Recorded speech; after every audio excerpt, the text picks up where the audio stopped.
Mamaya, puntahan natin si nanay, ha? Okay. May bibigyan Hanap ako. pa nga nun. Talaga ba? O, sakto pala. Isama ka na. Ikaw din. Maganda pa tayong lahat na.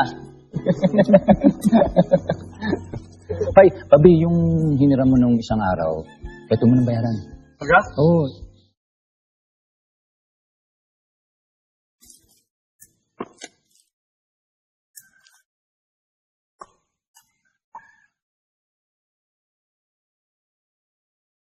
Yan yung Cupra, di.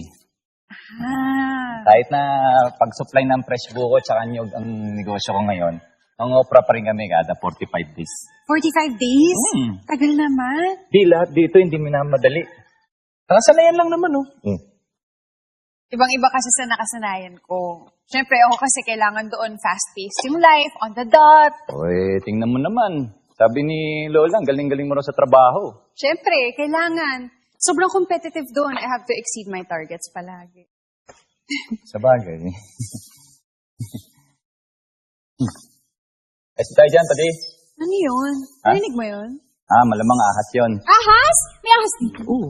Takot ka sa ahas. Oo, takot ako sa ahas. Di, ang ahas ang takot sa tao. Pati, Oh, pati. pasensya na. Tinanghali akong gising. May ayos lang ito. Patapos na rin naman, oh. Talaga? Manny, may ahas dito? Talagang may ass dito. Ay!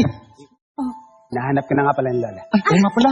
Hatid na kita, di. Baka nag-aalala na si Lola. sige. Pati, ikaw nang bahala dito, ah. Sapat-sapat na naman tulog mo, eh. Tara.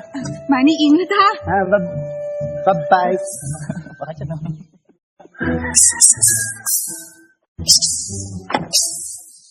Mamaya na lang daw kakain si Di. Tutulog muna siya. Oo, sige.